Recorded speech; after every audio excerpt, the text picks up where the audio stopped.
하나님 말씀 함께 보도록 하겠습니다. 오늘 우리가 함께 나눌 하나님 말씀은 마태복음 6장 9절 10절 말씀입니다. 마태복음 6장 9절 10절 말씀, 우리 다 같이 한 목소리로 말씀 함께 보도록 하겠습니다. 그러므로 너희는 이렇게 기도하라.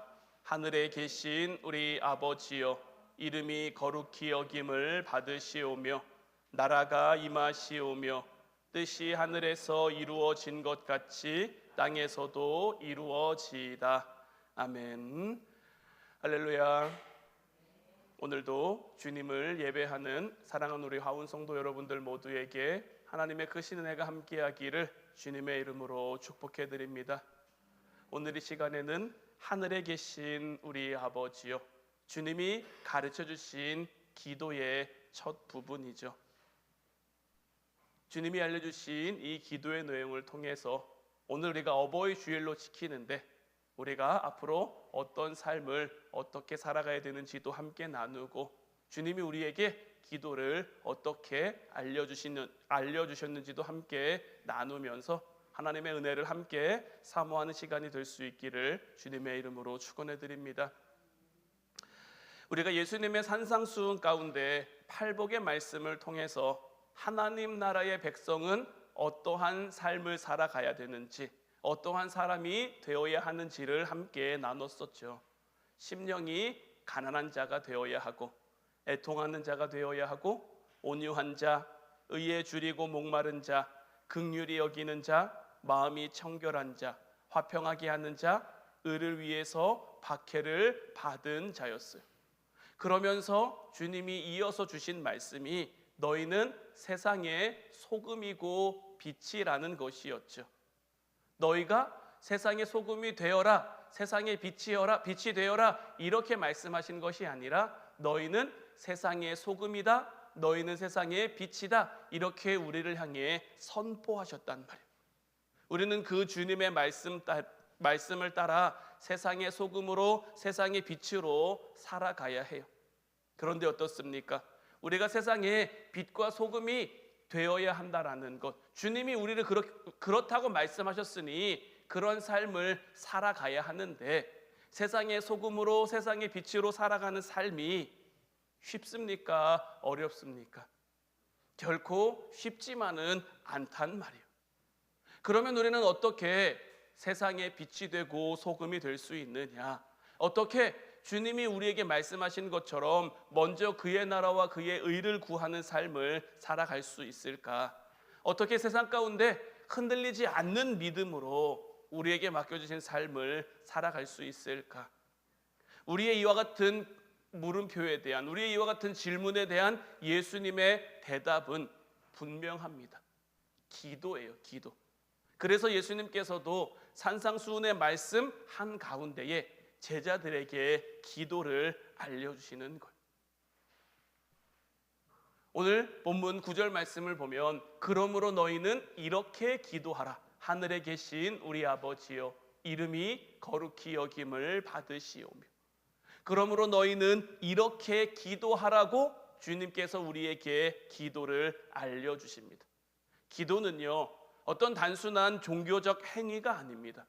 기도는요, 하나님 나라의 백성이 이 땅을 살아가는 방법이자 방식이 되어야 해요. 기도는 하나님과 함께 살아가는 호흡이고 대화이기 때문에 멈춰서는 안 돼.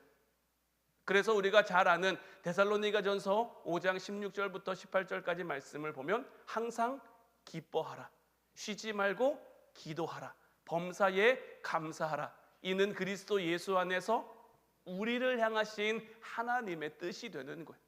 우리를 향한 하나님의 뜻은 항상 기뻐하는 삶, 쉬지 않고 기도하는 삶, 범사에 감사하는 삶이란 말이에요. 그런데 우리는 흔히 기도를 생각할 때 어떤 문제 해결의 도구, 어려움에서 벗어나기 위한 그런 도구 정도로 생각할 때가 많아요. 힘들면 기도하고, 급하면 기도하고, 막히면 기도하고, 물론 이런 기도도 필요하죠. 이런 기도도 우리가 해야 하지만 하나님 앞에 우리의 문제, 우리의 모든 것을 아뢰는 것도 중요하지만 주님이 오늘 우리에게 알려주시는 이 기도의 핵심은 단순히 문제 해결의 목적이 있는 게 아니란 말이에요. 기도는요, 하나님과의 관계입니다. 그래서 예수님은 우리에게 그러므로 너희는 이렇게 기도하라 라고 말씀하시며 기도를 가르쳐 주시며 기도의 첫머리를 이렇게 시작하시는 거예요. 하늘에 계신 우리 아버지요. 이 짧은 문장 안에 굉장히 놀라운 복음이 담겨 있어요. 우리는 원래 하나님을 아버지라고 부를 수 없는 그러한 존재들이죠. 죄로 인해 하나님과 멀어졌고요. 하나님을 두려워하며 피하는 존재가 됐단 말이에요. 에덴 동산의 아담과 하와가 선악을 알게 하는 나무의 열매를 먹기 전에는 하나님과 늘 함께하며 하나님을 기뻐하는 존재였어요. 아담아 아담아, 하와야 하와야 이렇게 부르시면 그들은 기쁜 마음으로 하나님 앞에 나와 하나님과 함께 기뻐하며 함께하는 그런 이들이었단 말이에요. 그런데 그들이 하나님이 먹지 말라고 한 선악을 알게 하는 나무의 열매를 먹습니다. 선악을 알게 하는 나무의 열매를 먹음으로 이들에게 나타난 결과가 무엇입니까? 하나님을 두려워 숨는 거예요. 아담아 아담아 불러도 그들이 더 이상 하나님 앞에 나오지 않아요. 하나님을 두려워하며 하나님을 무서워하며 하나님을 피했단 말이에요. 그런데 예수님께서 우리에게 기도를 알려주시면서 하나님을 우리 아버지라고 부르라고 말씀하시는 거예요. 이것은 단순한 표현이 아닙니다. 우리의 신분이 달라졌음을 의미하는 거예요. 우리의 자격이 달라졌음을 의미하는 거예요. 우리는 더 이상 하나님과 관계없는 존재가 아니라 우리는 하나님의 자녀라는 거예요. 그래서 기도는요, 두려움으로 시작하는 것이 아닙니다. 기도는 철저하게 하나님과 우리 사이의 관계로부터 시작되어야 하는 거예요. 기도는 멀리 계신 내 얘기를 들을 수도 있고 듣지 않을 수도 있는 어떤 그런 막연함을 향해 외치는 것이 아니라 우리 아버지께 나아가는 거예요. 때로는 기도하다가 지칠 때가 있습니다. 왜 기도하다가 지칠까요? 왜 기도하다가 낙심할까요? 기도를 아버지와의 관계로 생각하는 것이 아니라 때로는 기도를 하나님과의 거래 정도로 생각할 때가 많기 때문에 여러분들 이렇게 기도해 본 적 없으십니까? 하나님, 내 이 기도에 응답해 주시면 내가 이렇게 하겠습니다. 하나님, 이거 주시면 내가 열심히 하겠습니다. 아니면 하나님, 내가 이만큼 열심히 했는데 이거 하나님 들어주셔야 되는 거 아닙니까? 하나님, 내가 이렇게나 열심히 하나님 앞에 했는데 하나님 왜 내 기도를 안 들어주시나요? 이렇게 하면 이렇게 해주셔야 되고 저렇게 하면 저렇게 해주셔야 되고 이거를 주셔야 내가 이렇게 하고 저거를 주셔야 내가, 이런 식의 기도. 물론 이런 기도도 막연히 나쁜 기도라고 여러분들에게 말씀드리는 것은 아니지만 자녀는 아버지와 거래하는 게 아니죠. 자녀는 아버지를 신뢰해야 되는 거예요. 그래서 예수님께서는 우리에게 먼저 하나님의 이름과 하나님의 나라, 먼저 그의 나라와 그의 의를 구하라고 말씀하시는 거예요. 이렇게 하늘에 계신 우리 아버지여 하면서 이렇게 부르면서 하나님과 우리 사이의 관계를 이제 내가 알았어요. 그러면 그 다음으로 나오는 기도가 무엇입니까? 이름이 거룩히 여김을 받으시오며. 우리는 기도할 때요, 자꾸 내 문제부터 이야기합니다. 내가 급한 거, 내가 바쁜 거, 내가 어려운 거, 내가 힘든 거, 이런 것들, 내 필요, 내 계획, 내 상황, 내 감정, 내 억울함. 그런데 예수님께서는 먼저 하나님의 이름을 드러내라고 우리에게 말씀하시는 거예요. 왜냐하면 하나님 나라의 백성들이 살아가는 그 삶의 중심은 언제나 내가 아니라 하나님이어야 하기 때문인 거예요. 그렇기에 우리는 기도할 때 늘 이렇게 고백할 수 있어야 되는 거예요. 물론 내게 주어진 문제도 급하죠. 내게 주어진 상황도 급할 수 있지만 그보다 먼저 그의 나라와 그의 의를 구하는 우리가 되면 주님이 우리에게 분명히 말씀하시잖아요. 먼저 그의 나라와 그의 의를 구하라. 그리하면 이 모든 것을 너희에게 더해주리라. 이 세상을 만드신 우리 하나님께서 우리의 삶에 뭐가 필요한지, 뭐가 있어야 할지, 뭐가 급한지 모르실까요? 하나님도 다 알아요. 그럼에도 불구하고 우리가 무엇을 먼저 바라보는지, 문제를 먼저 바라보는지, 어려움을 먼저 바라보는지, 아니면 그것 가운데 하나님을 먼저 바라보는지, 하나님은 언제나 우리에게 확인하고 싶으신 거예요. 그래서 하나님의 기적이 일어난 성경의 장면들을 보잖아요. 참 말도 안 되는 장면들이 많아요. 객관적인 그런 사고를 가지고 바라보면, 이성적인 사고를 가지고 바라보면 참 말이 안 되는, 홍해가 어떻게 갈라집니까? 바다가 어떻게 갈라져요? 이 문제는요, 여전히 풀리지 않는 미스테리입니다. 아직도 과학자들, 성서과학자들이나 고고학자들이나 여러 가지 과학자들은요, 이 홍해가 어디서 갈라졌느냐, 정말 바다가 갈라진 게 맞느냐, 왜냐하면 납득이 안 되니까요. 이해할 수가 없으니까요.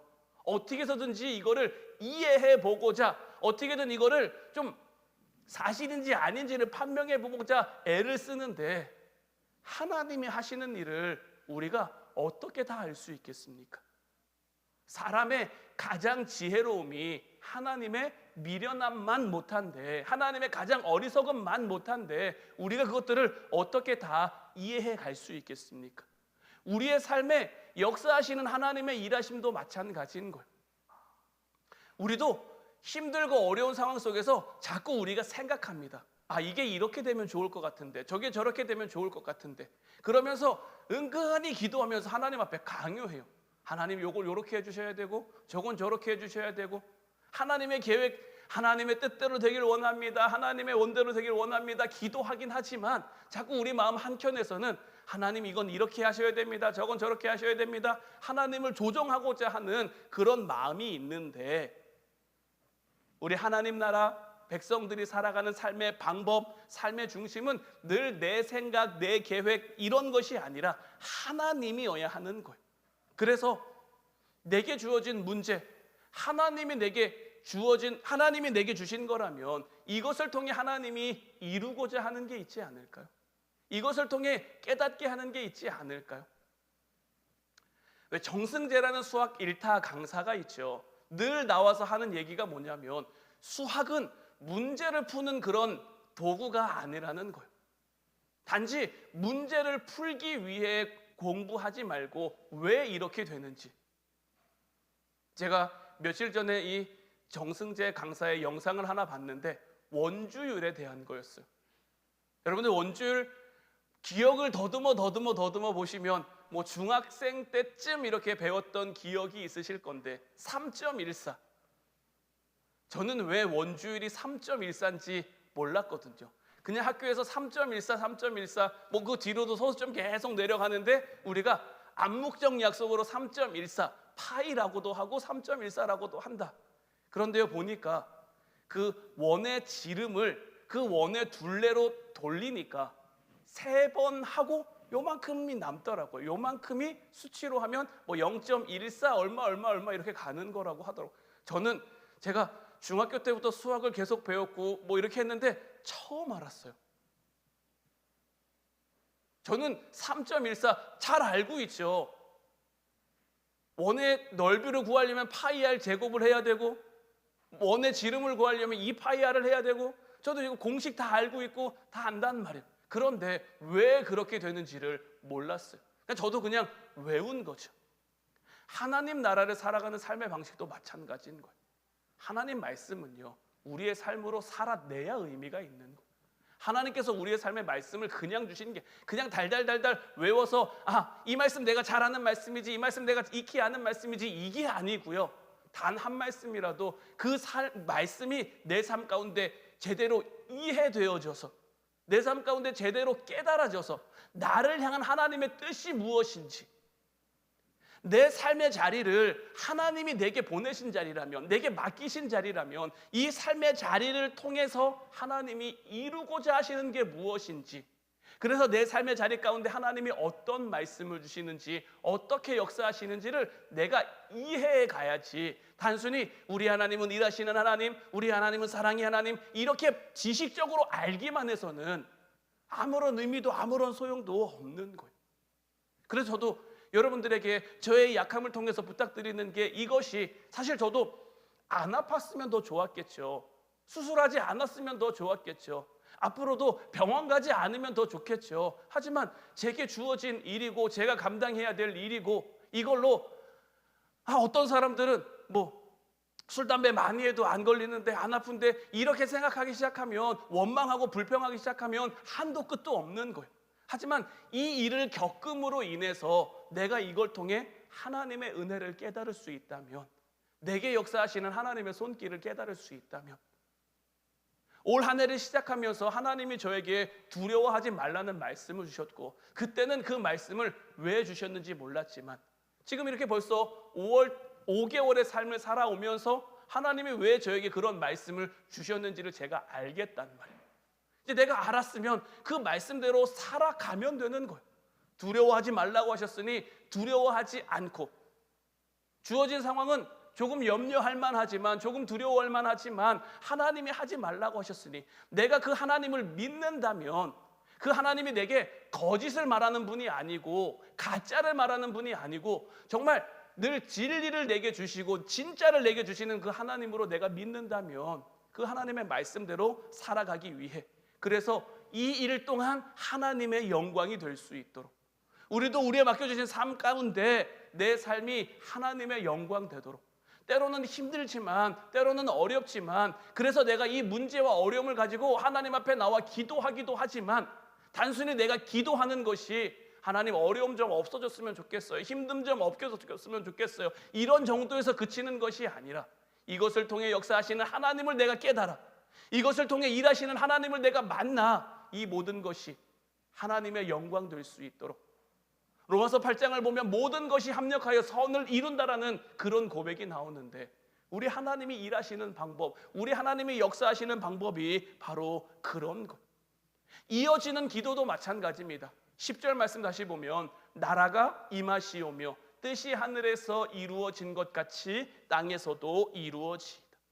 나라가 임하시오며, 하나님 나라는 우리가 단순히 죽어서 가는 그런 나라만을 의미하는 게 아니죠. 하나님 나라는 어떤 곳입니까? 하나님의 다스림이 나타나는 곳, 하나님의 뜻이 이루어지는 곳이 바로 하나님 나라인 거예요. 그래서 우리가 하나님 나라를 구한다라는 것은 뭐냐? 하나님이 내 삶을 다스려 달라는, 하나님이 내 삶을 다스려 달라는 것은 뭡니까? 내가 내 삶을 하나님께 맡기겠다라는 거예요. 내 삶을 하나님 앞에 올려드리겠다라는 거예요. 내가 내 삶을 하나님 앞에 맡겼어요. 내 삶을 하나님 앞에 드렸어요. 그럼 그 다음은 내 삶은 누구의 소관입니까? 내 소관이 아닌 거예요. 하나님의 소관인 거예요. 죽이든지 살리든지, 아프게 하든지 건강하게 하든지, 가난하게 하든지 부하게 하든지, 하나님의 소관이고 하나님의 뜻인 거예요. 그런데 사람은요, 자꾸만 저마다의 왕국을 세우고 싶어 합니다. 내 뜻대로 되는 나라, 내 생각대로 되는 나라, 내 욕심대로 되는 나라를 만들고 싶어 한다는 말이에요. 그러다 보니까 기도할 때도 앞서 말씀드린 것처럼 하나님의 뜻대로 되길 원한다라고 고백은 하지만, 내 마음 한켠에 하나님 이건 이렇게 됐으면 좋겠는데, 하나님 저건 저렇게 됐으면 좋겠는데, 이런 마음을 하나님 앞에 은근히 강요하며 살아가게 되는 거예요. 하지만 하나님 나라의 백성은 달라야 하는 거예요. 내 뜻보다 하나님의 뜻이 이루어지기를 구하는 것, 이것이 하나님 나라 백성의 삶이고 하나님 나라 백성의 기도가 되어야 하는 거예요. 우리가 분명히 깨달아야 할 것은, 기도라고 하는 건요, 내가 기도함으로 하나님의 마음을 움직이는 게 아닙니다. 내 마음이 하나님 마음에 맞춰지기를 하나님 앞에 간구해야 하는 거예요. 예수님께서도 겟세마네 동산에서 기도하실 때 어떻게 기도하셨습니까? 마태복음 26장 39절, 마태복음 26장 42절 말씀을 보면, 조금 나아가사 얼굴을 땅에 대시고 엎드려 기도하여 이르시되, 내 아버지여, 만일 할만하시거든 이 잔을 내게서 지나가게 하옵소서. 그러나 나의 원대로 마시옵고 아버지의 원대로 하옵소서. 다시 두 번째 나아가 기도하여 이르시되, 내 아버지여, 만일 내가 마시지 않고는 이 잔이 내게서 지나갈 수 없거든 아버지의 원대로 되기를 원하나이다. 예수님도요, 육신의 몸을 입고 이 땅에 오셔서 하나님께 바라는 게 있었어요. 십자가의 길을 걸어가셔야 되지만, 십자가의 사명을 감당하셔야 되지만, 예수님에게도 이 사명은, 이 사역은 굉장히 버겁고 힘들고 어려운 거였어요. 그러니 하나님 앞에 무엇을 토로합니까? 할만하시거든 이 잔을 내게서 그냥 지나가게 해달라는 거죠. 그만큼 힘들고 그만큼 어렵다라는 거죠. 하지만 그러나 나의 원대로 마시옵고 아버지의 원대로, 하나님의 뜻이 이루어지옵소서. 이 잔을 내가 마시고 싶지는 않지만 이 잔을 내가 마시지 않고 지나갈 수 없다면 아버지의 원대로 되기를 원하나이다. 우리는 우리의 삶 가운데 왜 자꾸 흔들릴까요? 기도가 부족해서가 아니라 우리가 하나님을 하나님으로 바라봐야 되는데, 하나님을 하나님으로 인정해야 되는데, 앞서 말씀드린 것처럼 전능하신 하나님, 온 세상을 지으신 하나님, 우리를 이 땅 가운데 보내신 하나님, 어떻게 보면 습관적으로 하나님 앞에 고백은 합니다. 고백은 하는데 그냥 수학 공식 외우는 것처럼 우리가 그렇게 알고 있는 거지, 내 삶 가운데 그런 하나님으로 내가 만나지 못하니까. 사도 바울 보세요. 감옥에 갇혀서도, 매를 맞고도, 바다에 빠지고도, 여러 가지 위험과 어려움 앞에서도 하나님 찬양하기를 멈추지 않아요. 매를 많이 맞고 감옥에, 지하 감옥에 던져져서도 신라와 함께 뭐합니까? 찬양한단 말이에요. 어떻게 그럴 수 있습니까? 그가 만난 하나님이, 그가 찬양할 만한 하나님인 거예요.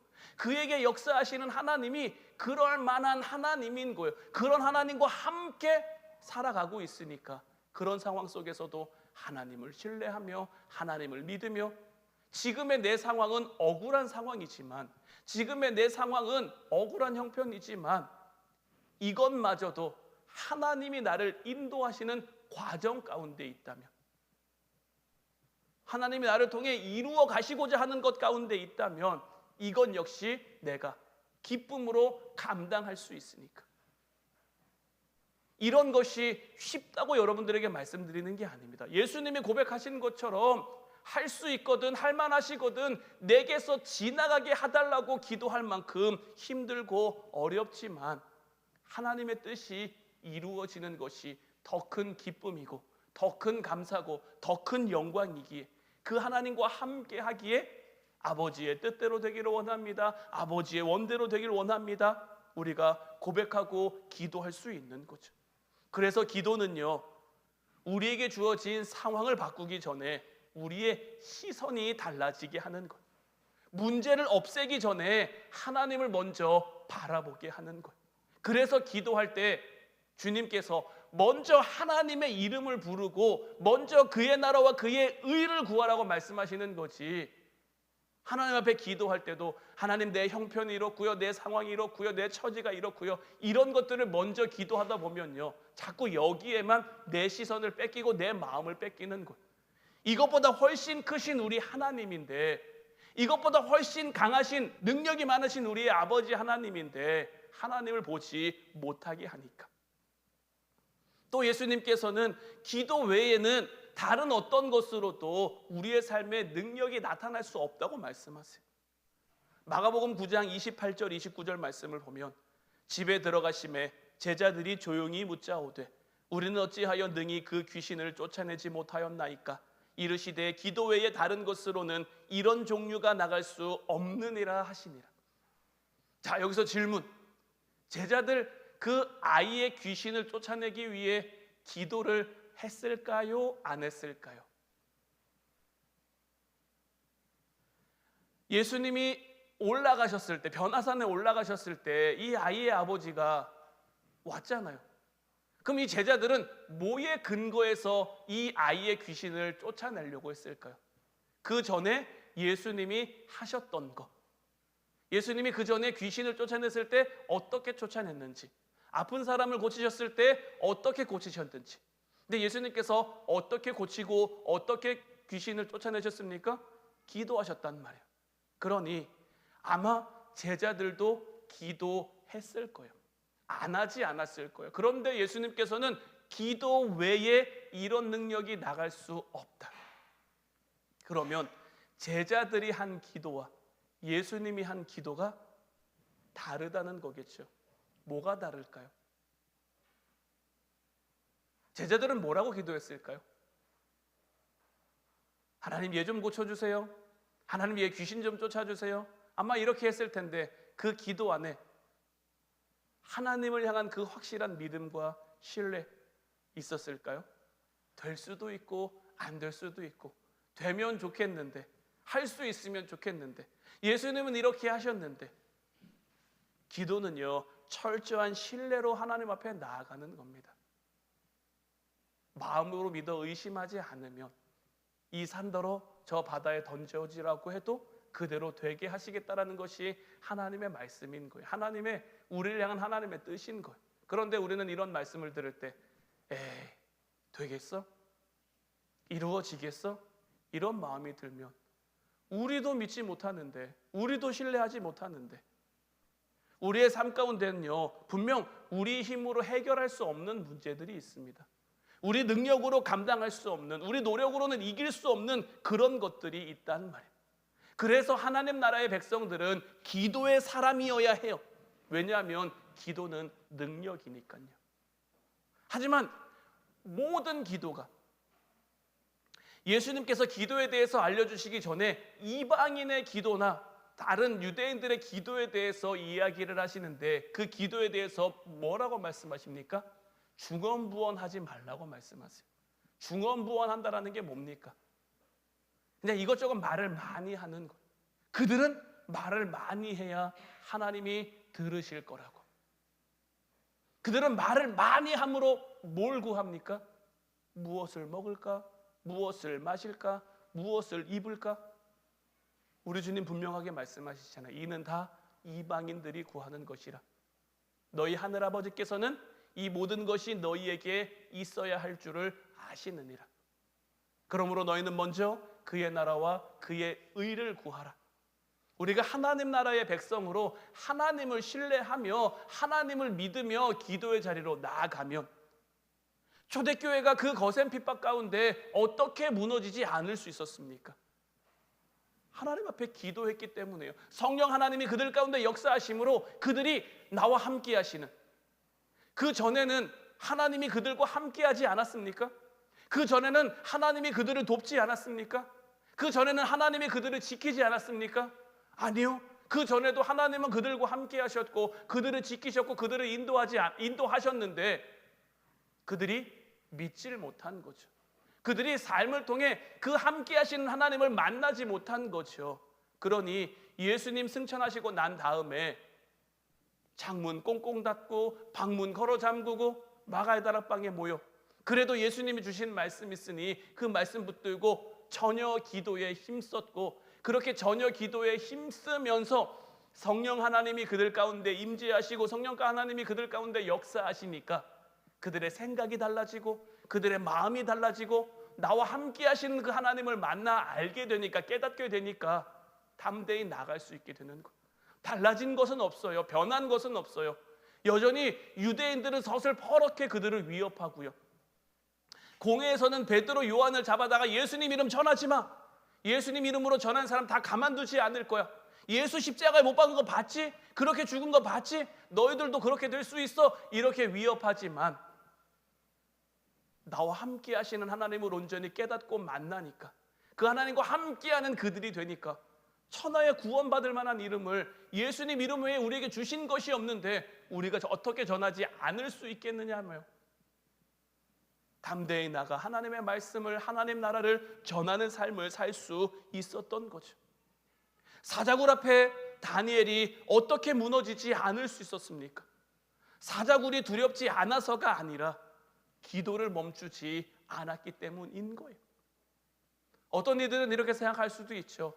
기도하긴 하는데 기도의 방법을 좀 바꿔서, 창문을 열어놓고 기도했다면 창문을 좀 닫고 기도하든지, 하루에 3번씩 이렇게 기도했다면 좀 조용한 시간, 좀 은밀한 시간에 기도하든지, 기도하지 말라는 게 아니라 기도의 좀 방법을. 그런데 이런 모습들은요, 철저히 우리 인간 편에서의 방법이고 생각인 거죠. 하나님이 나를 지키신다는 확신이 있으면, 하나님이 나를 돌보신다는 확신이 있으면 다니엘과 같은 그 상황 속에서도 얼마든지 담대하게, 말씀드린 것처럼 사자굴이 두려워서가 아니라 하나님이 하시고자 하면 나를 사자굴에 던질 수도 있고 안 던질 수도 있지만, 또 하나님이 하시고자 하면 그 사자굴 안에서도 얼마든지 사자의 입을 막아 다니엘을 지킬 수 있다는 것을 다니엘이 믿고 확신하니까, 그런 하나님과 함께하는 삶을 살아가니까 주어진 삶의 자리 가운데 두려움 없이 하나님을 만나고 함께할 수 있는 거죠. 예수님의 사역도 살펴보면요, 중요한 순간마다 기도를 빼놓지 않아요. 새벽에 기도하시고, 십자가를 앞두고 기도하시고, 틈만 나면 기도하시고, 하나님의 아들이신 예수님도 이렇게 기도하셨는데, 그럼 우리는 얼마나 기도해야 될까요? 적어도 예수님만큼은 기도해야 우리도 이 땅 가운데 하나님의 능력을, 우리가 하나님과 함께하는 우리의 삶을 만들어갈 수 있지 않겠습니까? 여러분들은 하나님 나라의 백성이십니까? 여러분들은 하나님 나라의 백성 맞으십니까? 그러면 이제 우리의 삶은요, 이 세상의 방식이 아니라 하나님 나라의 방식으로 살아갈 수 있어야 되는 거예요. 문제가 생기면 기도하고, 답답하면 기도하고, 그러나 앞서 나눈 것처럼 내 뜻에 맞춰달라고, 내 생각에 맞춰달라고, 내 계획에 맞춰달라고 기도하는 것이 아니라 나의 이 답답함을 통해, 나의 이 문제를 통해 하나님의 뜻이 이루어질 수 있도록, 하나님의 영광 될 수 있도록 하나님의 그 계획하심에 나를 맞춰가 달라고 기도할 수 있어야 하는 거죠. 기도는요, 약한 사람이 하는 게 아닙니다. 하나님 없이 살 수 없음을 아는 사람들이 하는 것이 바로 이 기도인 거고요. 그렇게 기도하는 기도의 사람들을 하나님은 붙드시는 거예요. 우리에게 필요한 모든 것을 통해, 우리에게 있어야 할 모든 것을 통해 우리를 세우시고, 우리를 지키시고, 우리를 인도해 가시는 거예요. 출애굽한 이스라엘 백성들이 광야 40년을 삽니다. 광야는요, 먹을 것도 없고요, 마실 것도 없고요, 낮에는 너무 뜨겁고 밤에는 너무 추워서 사람이 살아갈 수 있을 만한 그런 곳이 아니에요.